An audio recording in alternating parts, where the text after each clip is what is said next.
私は直売です. Hi everybody. I wanted to talk to you today about being a mixologist. A lot of people that I run across ask me about the different products that they should be having in their home if they want to make simple hair products themselves. I make a lot of my own hair products now that my hair has gotten longer, just to help my commercial products stretch. So some of the things that are really easy that you can make at home is your own hair gel, your own leave-in conditioner, your glycerin spritzers, those types of things. So it's really important that you kind of have a base.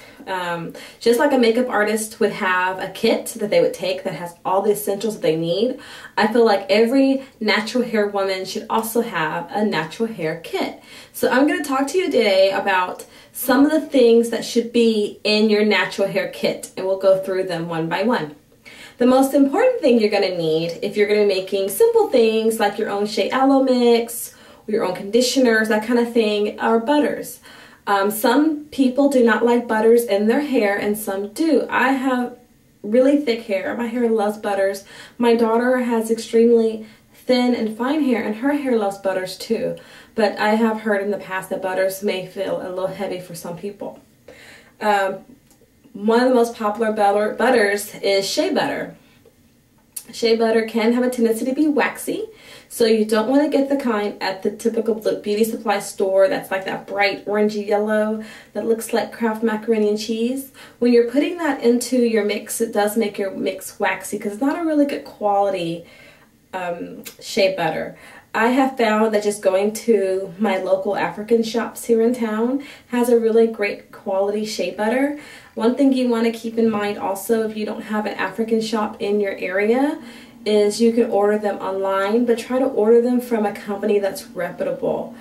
Another really great butter is cocoa butter, which we've probably bought those big bottles of cocoa butter in the store. If you look at the back of those bottles, there's not very much cocoa butter in it. So if you're thinking about making your own hand creams or your own body lotions, that kind of thing, it's always nice to have cocoa butter. And it's also really great in your hair care products because it kind of cuts the consistency of the shea butter. It makes it a little creamier and less greasy feeling. It's a really good combination. There's a couple of other butters that are out there, but one thing that I want to let you know is when purchasing a butter, make sure that it's not that particular oil mixed into cocoa butter or mixed into shea butter, which, as I've been doing research on different butters, I received something that was like, oh, we have avocado butter. But really all it was avocado oil mixed in the shea butter. So why would I pay you for that? I already have shea butter. I'll just buy the avocado oil separate and mix it myself. Because you don't want to be adding avocado oil with shea butter into your shea butter. That's kind of redundant. The next most important thing I would think would be your oils. And oils are going to depend on the type of hair that you have. If your hair easily absorbs oils, then you would want to use something a little heavier. And if your hair doesn't easily absorb oils, then you'd want to use a lighter oil. A heavy oil would be something like castor oil. I will say this, there are two different kinds of castor oil. There's the refined castor oil that you find at the grocery store. The drug supply store is going to say castor oil laxative. I find those are extremely heavy and may not be the best option for you. I have heard wonderful things about Jamaican black castor oil, and I will say that when I first went natural, I had a different type of castor oil, and it may have been the Jamaican black castor oil, and it was really amazing and I loved it. I bought the kind at the store and it was really greasy. I didn't care for it very much. Mineral oil. There is a lot of people who've kind of gone back and forth about whether mineral oil is best for natural hair. I'm not a big fan of mineral oil. I think it's too heavy. It does have a tendency to build up on the hair, and it does have a tendency to keep out moisture instead of sealing moisture in. It's also not natural. It's not a natural product. It's chemically derived, and for some people that might be important. They may not want that in their hair.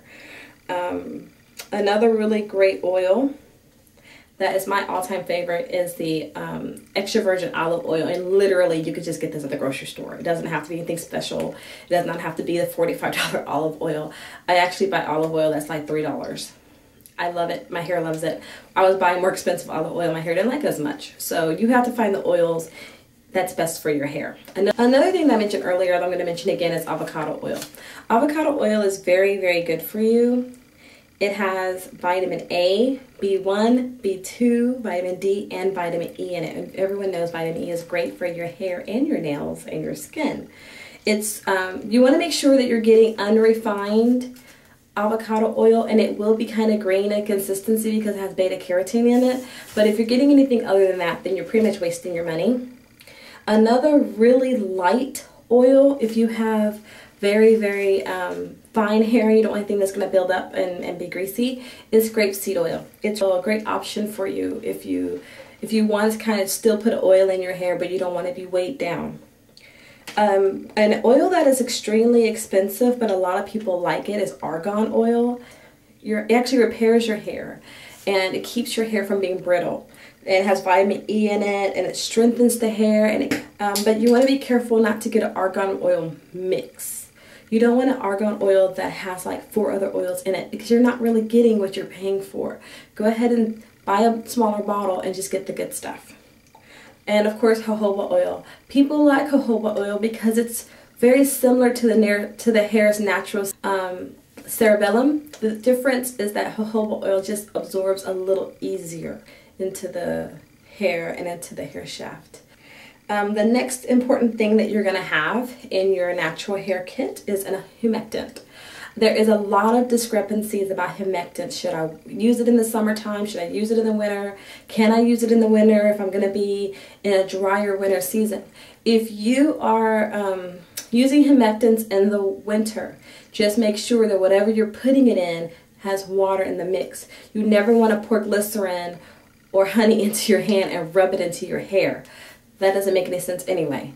But if you're making a great glycerin mix, then you want your first ingredient to be water, and then the water will stay into your hair because you're putting water on top of the glycerin. Does that make sense? So there's 2 different kinds of glycerin. There's regular glycerin that is animal derived, and then there's vegetable glycerin that of course is made from vegetables. Animal glycerin you can buy at any beauty supply store. It's like $2. For vegetable glycerin, you may have to go to a health food store like Whole Foods or Trader Joe's, and you can find it there as well. And another really great humectant is honey. Now, I put honey in my hair in my deep conditioner. Another really great thing that I've discovered recently is agave nectar, which I really love, and I use that in my butters now when I do my Shea Aloe mixes. Really like the agave nectar because it's a little bit less sticky than honey, and it's a little thinner. Keeps the moisture into your hair and helps bring water to your hair. So throughout the day, your hair stays moisturized and soft, and you don't have to worry about your hair getting dry. Preservatives. Most people who make their products at home usually only make a really small amounts. They don't really need preservatives. But sometimes you want to make a nice big batch of butters or something and you want to keep it. One great thing to use is tea tree oil. But tea tree oil is very, very stinky. It's a very distinct odor, and use this sparingly just because it can be an overwhelming scent and you don't want to have it all in your nose. And you can also use some citruses if you use like a citrus oil to preserve your products, depending on what your product is. I have found that if I put a little bit of citrus and a little bit of vitamin E and a little bit of tea tree oil into my butters, they don't go bad. But my butters usually last at least 6 months for me, so you don't really have to put preservatives in it. But the tea tree oil is an antibacterial, so that helps with maintaining the health of your product, especially as you're dipping into it. The next thing that you want to be mindful of are your gels. You can pretty much make your own if you just need a simple gel recipe. One of the things that you'd want to have is aloe vera gel. But when you go to the store to purchase aloe vera gel, if you're not going to purchase the organic, all natural kind, you just want to go to Walmart and buy the little, kind that's in the sunblock area, make sure that you're purchasing the kind that does not have alcohol in it, because some of the products have a really high alcohol content. So you just want to be kind of careful when making your purchase if you're not doing it at a health food store. One thing I will say is that the aloe vera gel, like at Walmart that they sell, is very thick and gelatinous, whereas if you purchase unrefined aloe vera gel at a health food store, it's going to be very runny. So they're two totally different consistencies. But one great thing I like about aloe vera gel is that it's also humectant, so it's going to pull moisture and water back into your hair, and it's going to keep your hair soft and it won't make your hair crunchy. Another really great gel is the flaxseed oil. The flax seeds, I'm sorry. Flaxseed gel can be made yourself. You just put a couple of tablespoons of flaxseed in a couple of cups of water, boil it on the stove, bring it to the boil. It turns into this disgusting goopy mess, and then voila, you've got gel. It does not last very long. It lasts about 3 days in the refrigerator. And if you'd like to extend the life of your flaxseed gel, then of course you can place preservatives in it, natural preservatives, to help it stretch a little longer. The next thing that you may want to have is your Ayurvedic powders. These are the Indian powders that you usually see, the amla, the neem, the henna. Now, henna is a colorant for the hair, so you want to be mindful of that when you're purchasing your henna. It can color your hair, but it is protein enriched, so it will keep your hair strong. And henna also seals your hair, and it closes the cuticle, and it tightens the cuticle of your hair, and that's why it makes your hair look shiny after you have a henna treatment. The next thing is amla. Amla is also like a protein-based powder, and you can make it into oil by just mixing it into olive oil or coconut oil, and it prevents hair loss, and it helps you if you're losing your hair. It just strengthens your hair and makes your hair really, really healthy. Neem is actually an antiviral, antibacterial, antifungal. So you can place a little bit of neem into some of your products and use it as a preservative as well. Keep the bacteria out of your product. But it also helps with like itchy scalp, it helps with dandruff, it helps with eczema, it helps with psoriasis. It even helps with premature graying. So it will keep your hair from going gray, which is fabulous. So those are some of the things that you would want to put in your toolkit, and you can use those items and mix and match them into different recipes. If you're completely at a loss, you're like, okay, I have all this stuff now, what do I do with it? I will be making additional videos on how to mix things together, how to make them work, how to put them into a product so that you can use it on your own hair. But I do sell my own shea aloe mix. So if you'd like to purchase Choke Hawaii Curls Shea Aloe Mix, it is available at www.chokehawaii.me. There's lots of things in it, lots of vitamins. It's really healthy, and it has really tremendously changed the texture of my hair. My hair is no longer brittle. It's curling beautifully. I don't have to fight it in the morning anymore. I'm not having to put 4 or 5 different products in my hair. If you saw my video, how I make my curls pop, I don't even have that regimen anymore. My hair is totally different now. I wake up in the morning, I co-wash, I put my cream into my hair, and I'm out the door. That's it. It has totally changed my entire routine. I love it.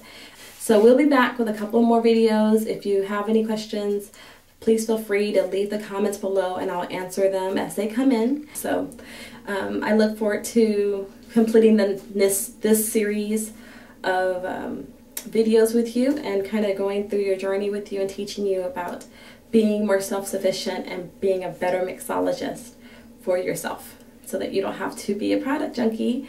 You can make your own products. Ja matane.